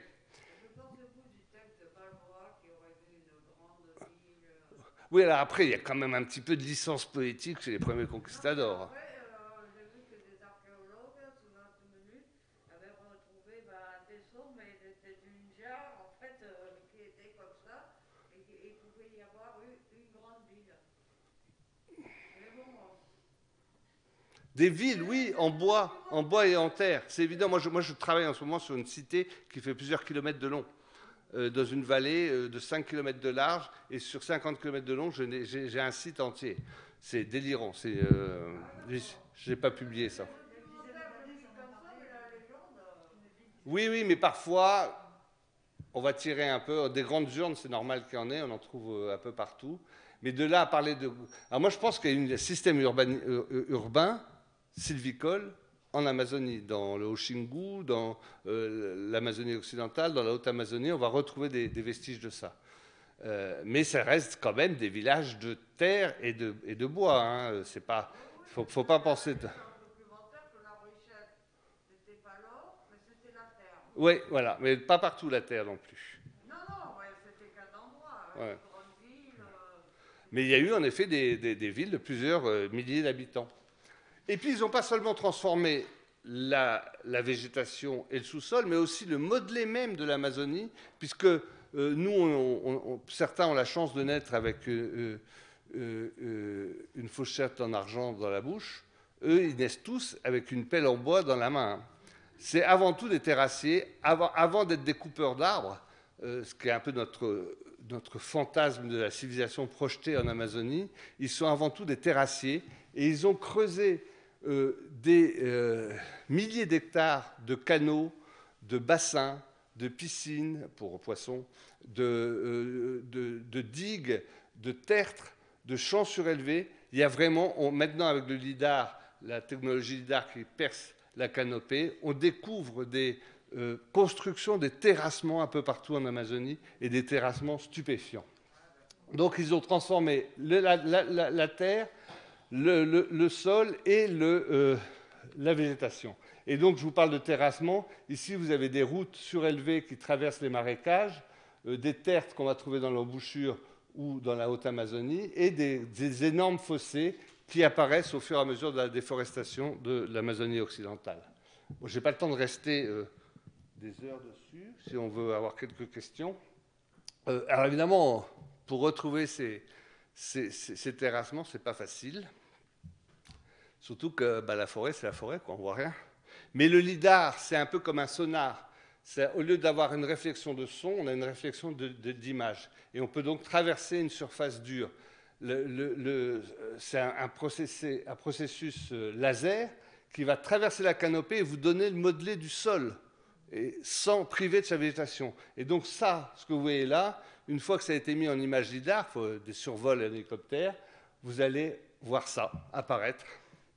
Et tous ces petits rectangles sont des tertres façonnés par les humains, avec une place centrale. Il y en a des milliers. Et c'est là où je travaille en ce moment. Et donc le plan, avec des routes creusées et tous ces petits monticules, c'est plus grand qu'un site Maya, n'importe lequel. Hein. Je ne compare pas. Je dis ça comme ça, je ne dis rien. Toujours est-il que, donc, en Équateur, au pied des Andes, au pied du volcan Sangay, un des volcans les plus actifs au monde, on va retrouver ces monticules un peu partout, et donc des villes entières interconnectées par des chemins creusés, et donc une vraie proto-urbanisation. Et pourquoi dire proto si c'est une urbanisation complète? Et puis pour terminer, je parlerai de cette interaction intime entre humain et nature. J'en ai touché 2 mots tout à l'heure. Les humains connaissent, les Amérindiens connaissent d'une façon hallucinante leur nature. Nous, on arrive avec nos appareils, nos mesures, mais on ne comprend rien. Enfin, moi, j'ai compris que je ne comprenais rien. Et les Amérindiens, ils vont regarder les qualités de terre. Là où nous, on dit, ah bah, il y a du limon, il y a de l'argile, eux, ils vont voir 12 qualités de terre différentes, hein, humides, enrichies de végétaux. Ils vont voir des subtilités que nous, on ne voit pas.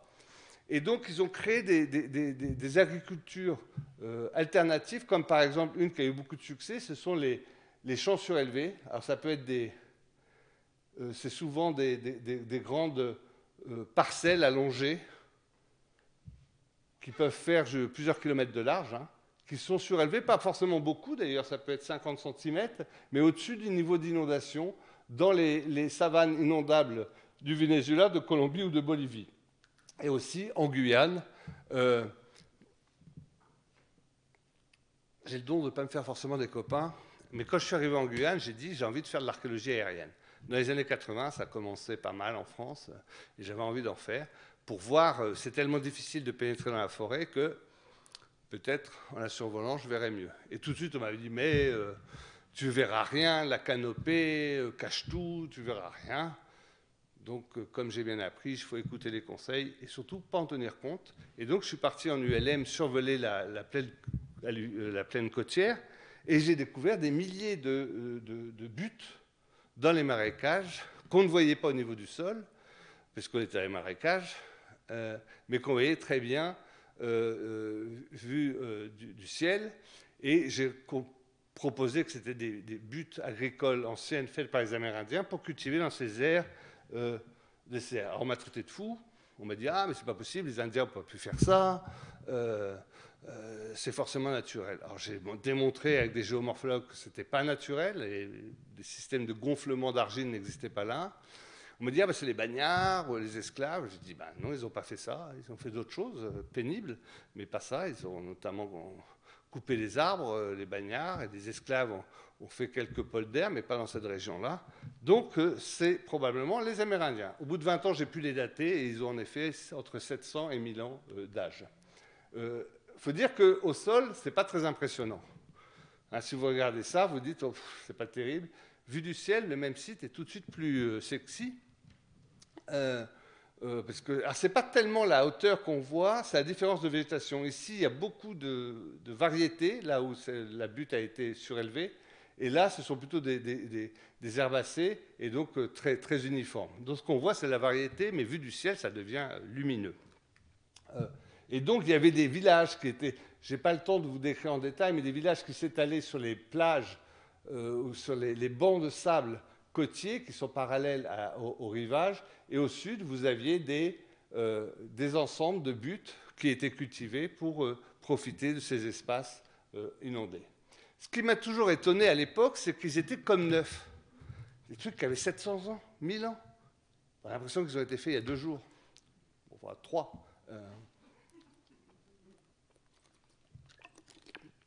Donc, j'étais étonné. J'ai eu la chance, et je vous ai dit qu'on travaille maintenant en interdiscipline, en plusieurs disciplines où on s'échange, où on crée des problématiques ensemble.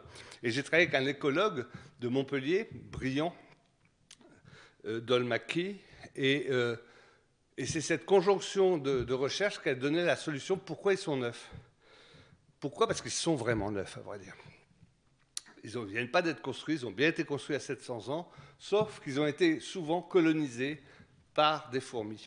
Et pas n'importe quelles fourmis, des fourmis champignonistes. Les fourmis champignonistes ont la caractéristique d'aller chercher des feuilles dans la forêt pour les ramener en colonne dans leur nid. Alors ça fait des colonnes avec ces grandes feuilles, là, on les appelle les surfeuses au Brésil. On a l'impression de voir des compétitions de planche à voile. Et donc, elles peuvent défolier un arbre en une nuit. Hein, c'est vorace. Hein. C'est la fameuse marabunta, vous vous souvenez du film des années 50 avec Burt Lancaster. Film d'horreur, c'était drôle. C'était un planteur au Brésil qui avait acheté sa femme sur un catalogue à la New Orleans. Et donc c'est plutôt une histoire d'amour, on va dire, enfin d'amour, années 50. Et donc à un moment, il était attaqué par des marabuntas, donc des fourmis champignonistes. Et les trucages, moi je l'ai revu il n'y a pas longtemps. Il m'avait impressionné quand j'étais gamin, mais là, vu de loin, il traîne un grand drap rouge pour faire croire qu'il y a des fourmis. Et puis de près, c'est 3 fourmis qui se battent en duel. Le trucage de l'époque, quand même. Hein. Marvel fait mieux depuis. Et toujours est-il que ce sont ces fourmis qui ont colonisé les... Eh ben voilà, vous avez vu ce film quand la marabunta gronde, enfin. Oui, j'ai dit qui? Ah, mais... Oui, non, mais ça, c'est de l'abus d'alcool. Enfin, ça, à la fin, ils se ressemblaient. Hein. Mais il était moins sympathique, celui-là. Bref, voilà les colonnes de fourmis champignonistes. C'est toujours impressionnant. Et donc, elles ont colonisé les buttes et elles agissent comme des cueilleurs-cultivateurs parce qu'elles vont cueillir ces morceaux de végétaux, non pas pour les manger, mais pour les mastiquer et en faire un symbiote qui va servir d'engrais pour cultiver des champignons dans les chambres de leur nid. Les champignons dont elles se nourrissent. Ce sont des mangeuses de champignons. Et donc, en apportant ces végétaux, alors c'est sûr qu'une fourmi qui apporte une feuille, c'est pas grand-chose. Hein. Mais quand vous avez 1 million de fourmis qui apportent chacune un bout de feuille, ça commence à faire des tas assez conséquents. Et donc, ça participe à alimenter la butte de matière organique et de favoriser les développements de cette butte. Mais elles vont plus loin parce qu'elles sont aussi des constructrices, on devrait dire, de buttes, puisque en creusant leur galerie dessous, et surtout les chambres pour mettre les champignons, elles rejettent en haut du nid, donc en haut de la butte, de la terre. Alors c'est sûr qu'une fourmi avec un grain de sable, c'est pas grand-chose, mais quand vous avez 1 million de fourmis, ça commence à faire des tas assez conséquents, et donc elles maintiennent la hauteur de la butte et ne sont donc pas noyées en période des hautes eaux. Elles stabilisent le sol et donc participent à une construction permanente de la butte. Alors, ce qui est intéressant, c'est de voir que nous, mammifères sociaux, agriculteurs, on a été remplacés par des insectes sociaux, cultivateurs, sur ces buttes. Il y a une certaine logique. En tout cas, il n'y a pas que les fourmis, il y a aussi les termites, il y a aussi les vers de terre, très importants, et les plantes qui maintiennent ces buttes, j'ai envie de dire, en semi-activité, même si ça n'intéresse pas trop l'humain. Donc, ce que j'ai voulu montrer aujourd'hui, c'est que cette forêt, y trouver l'humain, c'est pas facile de le discerner. Il est caché. Il s'est tellement bien intégré dans ce monde que on ne voit pas l'anthropisation de ce monde végétal ni vraiment l'interaction. On commence tout juste à les deviner. Faut en profiter, ça ne va pas durer. Vous savez tous que l'Amazonie est une chronique d'une mort annoncée. Hein. Le point de déséquilibre où le jour où l'Amazonie va produire plus de CO2 qu'en conservé est proche, hélas, très proche. Dans certains endroits d'Amazonie, c'est déjà déséquilibré, que ce soit au sud ou à l'est du Maranhão. Donc, il faut en prendre conscience. Faut se souvenir qu'il n'y a pas si longtemps, il y a un siècle, voilà une image de la revue du Tour du Monde, une magnifique revue du début de la fin du 19e, début 20e, avec des récits d'explorateurs extraordinaires, des gravures noir sur blanc qui vous faisaient rêver, qui font toujours rêver, notamment Ryu, le grand graveur, qui est célèbre pour avoir fait toutes les gravures de Jules Verne. Et travaillé pour cette revue, qui était une grosse revue de luxe, du voyage. En tout cas, à l'époque, on découvrait de nouvelles populations en Amazonie, et aujourd'hui, ces mêmes populations, on les voit mourir. Et donc, en un siècle, on a été relativement efficace, je trouve, on peut être fier de nous. On a réussi à tuer forêts, animaux, plantes et humains. Quand on veut, on peut, hein, on est doués, nous. Toujours est-il que j'ai essayé de synthétiser, dans le dernier livre qui est sorti il y a un mois, dans mon dernier livre, de synthétiser un peu cette crise, parce qu'il y a très peu de livres en français, il n'y en a que 2, qui parlent de la déforestation. Ils sont pleins de bonne volonté, mais il y a beaucoup de chiffres dedans, beaucoup d'anecdotes. Donc j'essaie de prendre un autre biais, peut-être plus heureux, où on peut se lâcher un peu plus, mais de présenter d'une part la gestion amérindienne. On pourrait exemplifier ici une très belle photo de Salgado, où on voit qu'ils ont peint l'arbre, c'est-à-dire qu'ils ont intégré l'arbre, socialisé l'arbre pour leur société, dans leur groupe. Et donc c'est toujours cette vision horizontale dont je vous parlais tout à l'heure, animiste, alors que nous, on s'est comporté comme des sales gosses, je vous l'ai déjà dit. Ici, on les voit déforestés. Oui, mais sur cette carte, c'est à la demande des colons qui leur disaient « Donnez-nous le pau-brasil, le bois du Brésil », qui servait à quoi? Il donnait un rouge très particulier et servait à colorer les robes de ces dames en Europe. On a déforesté complètement la forêt atlantique pour se ramener le bois du Brésil, qui a donné le nom, bois de braise, qui a donné le nom au Brésil. C'est notre première déforestation. La première action d'un humain, avant même de tuer les gens, a été de tuer la forêt. Et je suis invité dans la médiathèque Salim à Toubou en mars. Et je voulais un peu ce que je ne vous ai pas présenté aujourd'hui, je le présenterai là. Je parlerai d'art et de conception du monde, notamment du monde des vivants et des animaux en particulier. Et je répondrai à cette question cruciale. Ça, c'est un stuc de la Huaca de la Luna dans un site moché, donc du nord du Pérou. Et c'est clairement une mygale, mais elle a 14 pattes, ce qui est quand même beaucoup, même pour une mygale, et surtout quand on sait que les grands biologistes qui étaient les Amérindiens. Donc je répondrai à ce type de questions. Pourquoi les mygales ont-elles 14 pattes? Je ne vous donne pas la réponse aujourd'hui, je la donnerai dans 4 mois. Je vous remercie. Si vous avez des questions, on peut le faire.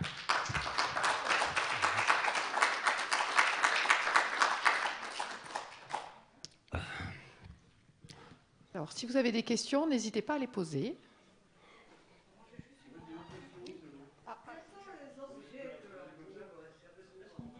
Évaluer la proportion de flore actuelle qui n'a jamais été remaniée par l'homme, c'est-à-dire une véritable forêt primaire? Non, il faudrait qu'on ait observé, que les botanistes aient observé tous les coins. Ce qu'on a fait jusqu'à présent, c'était des ensembles de plusieurs dizaines de chercheurs, c'était d'évaluer au niveau de chaque site archéologique et d'aires supposées vierges. Mais même dans les aires supposées vierges, on s'est aperçu qu'il y avait des Sur la Guyane, sur la Guyane, justement, le camp des Nouragues, qui a été créé par le CNRS il y a 40 ans, était dans l'idée d'avoir un coin de forêt vierge jamais intouché par l'humain. Et là, on vient de faire un projet, et ils ont impacté là aussi. Alors qu'il n'y a rien. Hein. Il y a une rivière, des arbres, hein. Mais on voit l'impact humain parce que maintenant on arrive à lire la forêt, ce qu'on ne savait pas faire il y a 40 ans. Excusez-moi, madame, vous aviez posé une question aussi. Simplement, je voudrais dire que cet après-midi, j'étais en réunion. Je leur ai dit, il faut que je me dépêche, parce qu'à Alcazar, j'ai fait 12 000 ans d'histoire sur l'Amazonie. Et on m'a répondu, qu'est-ce qu'il y a sur l'Amazonie? Il n'y a rien, il n'y a pas de monument. Voilà. Mais vous savez, ça fait 40 ans que j'entends ça. Quand je dis que je suis archéologue en Amazonie, la première question, mais à 99%, c'est qu'est-ce que tu trouves? Il n'y a rien. Parce qu'en plus, il y a le commentaire, il n'y a rien. Mais ça va même plus loin, parce que chez les éditeurs, j'ai eu beaucoup de mal à sortir mes premiers livres. Depuis que je suis rentré dans mon dernier séjour, long séjour en Équateur, en 2015, j'essaie de publier un livre par an pour le grand public, parce que j'estime que c'est bien quand les chercheurs sortent de leur tour d'ivoire pour se frotter au bitume un peu. Et puis, moi, mon idée, c'est de rendre l'argent à ceux qui me l'ont donné. Et je suis fonctionnaire, c'est vous qui me payez. Donc, je trouve normal de ne pas trop faire le pont dans les cocktails pour archéologues, mais d'essayer de présenter ça soit dans des conférences publiques, soit dans des livres que j'espère agréables à lire, en tout cas rigolos. J'ai eu du mal au départ. Plusieurs éditeurs me disaient « Ah non, mais pas l'Amazonie, ça ne vend pas ». Ah bon, j'étais très content qu'on me dise ça. Donc ça veut dire que vous avez déjà fait des livres sur l'Amazonie. Ah non, non, mais on sait que ça ne vend pas. Et donc, j'ai vu que, là je suis en train de finir un documentaire pour Arte d'1h30. Pareil, au départ, ça ne vend pas. Donc vous avez déjà fait des documentaires sur l'archéologie amazonienne. Non, mais on sait que ça ne vend pas. Ah d'accord, c'est pas pareil. Vous avez l'intuition que ça ne vend pas, mais essayez un jour. Ils en ont fait un, on en a fait un il y a 3 ans, ça a très bien marché, donc ils sont de moins en moins timides. Mais je dois dire que j'ai ramé, hein, ça fait 20 ans que je rame pour essayer de montrer que c'est... Parce que des livres sur les habitants du désert ou sur les Inuits d'Alaska, vous en trouvez à l'appel. Mais trouver un livre sur l'Amazonie, vous avez quelques terres humaines faites par des ethnologues qui sont très bien, mais enfin, ils parlent surtout d'eux plus que des Indiens. Ou alors les ethnologues qui écrivent sont parfois un peu durs à lire. C'est pas facile de lire du Descola ou de Lévi-Strauss. Et les biologues ne font rien. Faites le compte de livres qui existent en français depuis 50 ans sur l'Amazonie. On a eu ici il y a quelques années, c'était sur la végétation, sur les animaux. Une conf. Scientifique qui avait habité à Quito pendant des années, Mmh. qui a fait, donc, il a fait sur l'Amazonie, mais c'était au niveau végétation et puis les animaux. C'est pas Pierre-Charles Dominique qui avait vécu en Guyane? C'est moi j'avais acheté le livre. Ouais. Qui était très bien, mais c'est un des rares livres justement faits par les biologues. Oui, oui. Mais c'était en Guyane et il y a vécu en effet 20 ans. Et il habite à Montpellier, à Toulouse. Ah, photographe. Ah oui, non, non, mais... Oui.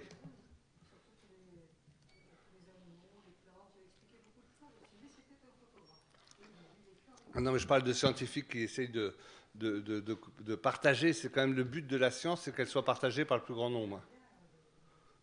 Et je m'aperçois que, autant dans les autres coins du monde, les archéologues, ils partagent. Là, on a l'impression qu'ils sont timorés. Alors, il n'y en a pas. Dans le cas de l'Amazonie, c'est qu'il n'y en a pas. Mais les autres scientifiques pourraient partager aussi.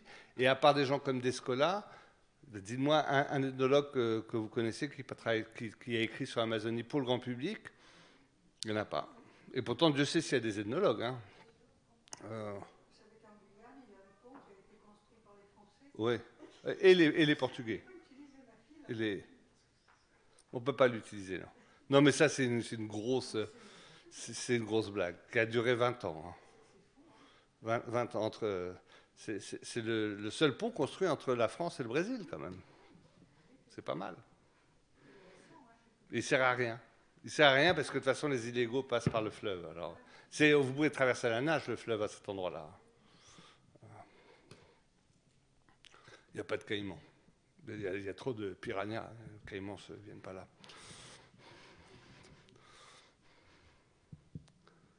En plus, je plaisante, mais c'est une vraie ligne biogéographique puisque les piranhas mangeurs d'hommes sont au sud de l'Oyapock, de cette rivière. Et vous pouvez voir une très belle collection de plumes amérindiennes de Guyane, des Wayampi, collectées dans les années 40 par le docteur Eckenroth, qui est exposée au Maoa, ici. Et ils ont hérité de cette collection. Et,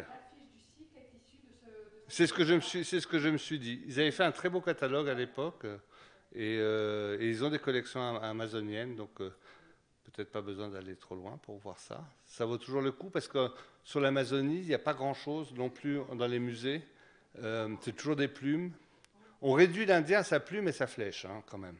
C'est d'ailleurs amusant de voir que l'Amérique a été pendant 3 siècles symbolisée, anthropomorphisée sous la forme soit d'un cannibale, soit d'une femme cannibale, dont les attributs étaient des plumes, un pagne de plumes, ça n'a jamais existé, mais enfin un pagne de plumes, des plumes sur la tête, un arc et des flèches, un caïman à ses pieds et une tête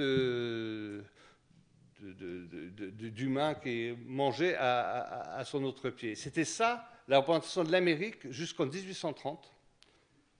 L'Amérique, c'était un cannibale avec ses attributs. Et en 1830, il y a eu un switch.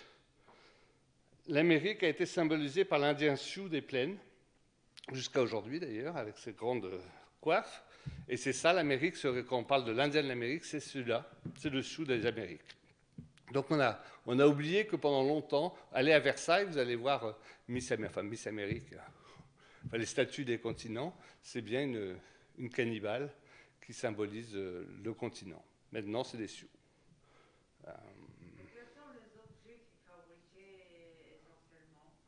De tout, hein, tous leurs objets, énormément d'objets en bois ou en végétal, en vannerie notamment, qu'on ne retrouve pas. On retrouve 10% de leur culture matérielle. Hein. On va retrouver des objets en céramique, en poterie, qui ont servi à leur temps beaucoup pour la nourriture, mais aussi pour des cultes, pour le funéraire, et des objets en pierre, qui sont de toutes sortes d'outils.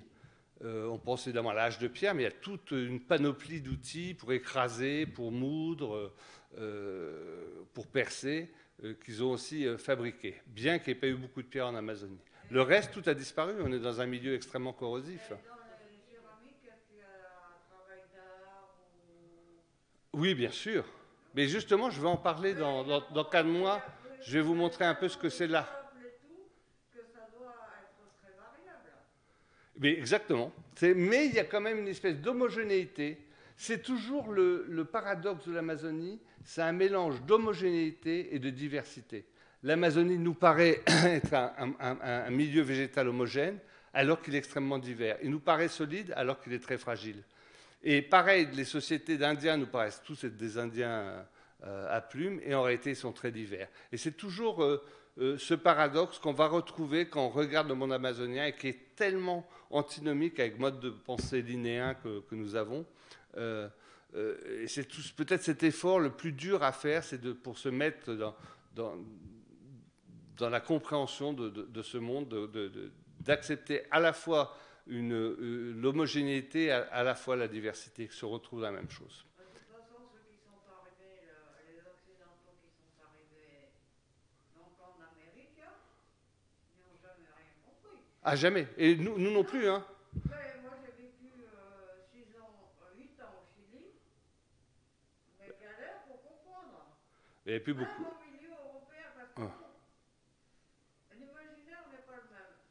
Mais, Je peux vous expliquer un truc, des professeurs de littérature, d'accord? Alors, j'étais Pinochet, c'était un peu chaud d'ailleurs, bon.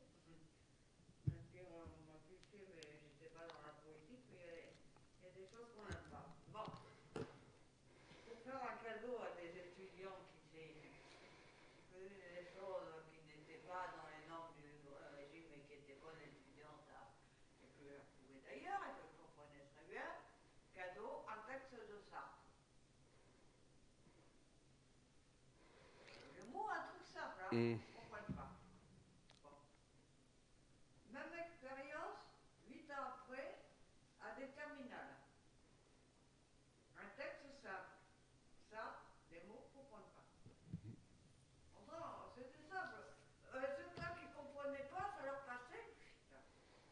Mais nous non plus, on ne comprend pas alors. Les racines Hmm. en fac. Comme en lycée, en collège, bon, c'était compter les gens. Et en lycée, boum, ça marchait. Alors que là-bas, il n'y a pas un monument antique et tout. Pourquoi? Personne ne pourra me l'expliquer. Il faut quand même imaginer que les deux continents ne se sont pas rencontrés, à part quelques incursions vikings, pendant des milliers d'années. Ils ont créé deux pensées qui n'ont rien à voir, même si la pensée amérindienne ne peut pas être résumée en animisme, il y a aussi des modes totémiques de pensée. Mais les ontologies occidentales sont à l'inverse des ontologies amérindiennes. Et donc, ces deux mondes n'ayant jamais échangé, la rencontre est quand même brusque. Nous n'avons pas fait l'effort. Nous n'avons fait aucun effort pour essayer de comprendre comment pensaient les Amérindiens. C'est seulement récemment qu'on s'est aperçu que... C'était des élèves qui n'avaient aucun contact avec les Indiens. Et même, si vous dites, c'était mal vu de dire qu'ils avaient des racines indiennes. Ah ben, de toute façon, partout en Amérique, c'est mal vu. Hein. C'est mal vu. Hein.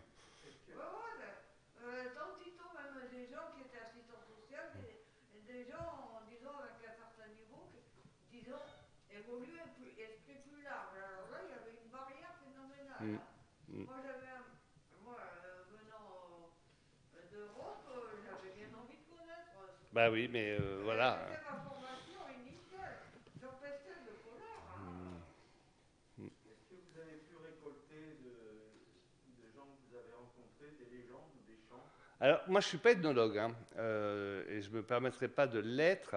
Alors, évidemment que j'ai, dans mes séjours chez les Amérindiens, discuté avec eux, mais c'est un vrai travail d'être ethnologue. Moi, j'ai quasiment aucune photo d'Indien, par exemple, je ne peux pas, parce que je n'ai pas cette relation d'objet d'étude que peuvent avoir certains avec eux. En dehors de l'étude, je veux dire. Mais d'être en travail avec eux, c'était plus de l'échange comme je l'ai avec des ouvriers de fouilles ou des gens avec qui je suis en forêt. J'arrivais pas à faire ce passage d'essayer de me désincarner sous forme d'un enregistreur ou d'une caméra. Et je pense que c'est juste une formation que j'ai pas eue, une formation d'ethnologue qui arrive à rentrer dans l'intimité, de se servir de réfléchir dessus. Faut vraiment être capable de se, j'allais dire déshumaniser, non, mais de se séparer de l'émotion de l'étude. Et je pense que ça s'acquiert par les études, puisque j'ai plein d'amis ethnologues, et je suis incapable de faire ce qu'ils font. Donc pour moi, ça s'est jamais passé par là, en tout cas. D'après moi, l'histoire des Indiens qui attaquent avec des plumes, c'est un mythe. Soit un cheval avec des plumes, j'ai l'impression que votre poids, ça fait bye-bye. Non, mais parce que à cheval, il n'y en a pas beaucoup d'abord. Ça, c'est au Chili peut-être, mais... Non, je parle en Amérique, les Américains. Ah oui, non. Avec des poids emplumés comme ça devait s'envoler. À la rigueur, vous pouvez y en avoir comme objet de cérémonie. Oui, alors bon, après, il y avait quand même des tenues de guerre pour impressionner, et notamment des peintures corporelles qui peuvent être assez terrifiantes. Mais avec une coque à plumes. Oui, non, mais après, c'est les westerns, ça. C'est autre chose. Même au Chili, il y a les représentations d'Indiens avec des plumes comme aux États-Unis. Et puis, Ah oui, non, mais après, c'est tous nos fantasmes. Alors, ce qui est amusant à la plume, finalement, c'est pas l'oiseau qui compte le plus. C'est pas la forme de la plume, parce qu'on peut la transformer. C'est plutôt la couleur qui est intéressante. Et d'ailleurs, aujourd'hui, quand les chamans qui fabriquent des coiffes, il y a un exemple assez célèbre récent d'un chaman qui ne trouvait plus l'espèce qui donnait la bonne couleur. Il a trouvé la bonne couleur ailleurs. Ça a été dans des pailles à boire. Et il a fait sa coiffe avec des pailles à boire. Et c'était tout à fait acceptable à partir du moment où les couleurs étaient bonnes. De même, ça explique pourquoi tout de suite les Amérindiens sont tombés amoureux des perles dès les premiers contacts, parce que c'était des couleurs qu'ils recherchaient. D'ailleurs, les groupes amérindiens ne cherchent pas les mêmes perles. Moi, quand je payais des informateurs avec des perles, je faisais attention à bien avoir les bonnes couleurs de perles pour ne pas me les prendre dans la figure. Et les Wayana n'aimaient pas les mêmes perles que les palicours. Et donc, mais c'était une vraie folie, parce que je me souviens que quand je payais, par exemple, des potières, je savais qu'ils aimaient ça, donc j'essayais de le faire discrètement.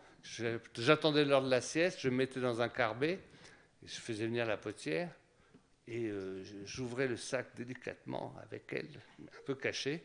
Je levais la tête, et à ce moment-là, il y avait 30 nanas autour de moi. Je ne sais pas d'où elles sortaient, mais elles venaient voir et commenter la qualité des perles, si elles étaient bonnes. Alors, par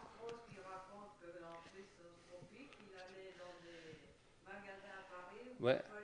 Moi, j'allais à Lyon, à Rouget et Play. Et j'ai retrouvé il n'y a pas longtemps le petit. Oui. Ouais. Bien sûr. C'était pas une fortune, c'était un objet rare, ça remplaçait les perles, les plumes. Et par exemple, Rouget et Play, à l'époque, fabriquait 4 types de bleus. Un bleu clair, un bleu brillant, un bleu sombre, et je ne sais plus le dernier. Et quand je donnais un sac de perles bleues aux Wayana, qui aimaient bien donc un groupe caribe de l'intérieur de la Guyane, ils aimaient bien le bleu, et bien ils remettaient tout dans un bol et ils redivisaient en 12 bleus différents. Ils voyaient des subtilités de couleurs que même le fabricant ne voyait pas, dans la brillance, dans la taille, et donc ils faisaient des groupes. C'est vraiment devenu. Ils ont même tellement besoin des perles qu'ils ont créé des mythes autour de la fabrication des perles, qui était un oiseau qui déféquait des perles, et que nous, évidemment, comme nous sommes voraces, les Blancs, on a confisqué cet oiseau. C'est pour ça que maintenant nous avons l'exclusivité des perles. Ben, c'est de la verroterie, du verre. Ça. Si. C'était des perles qu'on achète. Il y avait 2 producteurs en France, les meilleures perles venant d'Italie quand même. Il y avait Rouget et Play à Lyon, et j'ai oublié le nom de celui qu'il y avait à Paris, mais qui était moins couru à l'époque. Maintenant, ils les obtiennent, comme tout le monde, hein, par Amazon. Alors, je suis désolée, il va falloir qu'on arrête. Si on peut peut-être continuer, voilà. Mais oui. On me fait signe qu'il faut arrêter. Je voulais vous remercier encore une fois pour votre venue. Et donc, j'espère que ça vous a donné envie de revenir voir Monsieur Rostaing le 19 mars à la médiathèque Salim Matubou. Et sinon, je voulais juste vous dire, c'est que mon collègue a oublié tout à l'heure une conférence sur la poésie amérindienne qui aura lieu le 3 décembre ici. Voilà. La prochaine fois, je peux vous teaser un peu. Je vais faire comme Hans Staden. Il y aura du sang, des larmes, du sexe et du soleil. Voilà. Si avec ça vous venez pas, je ne sais plus quoi faire. Là, on peut pas résister là.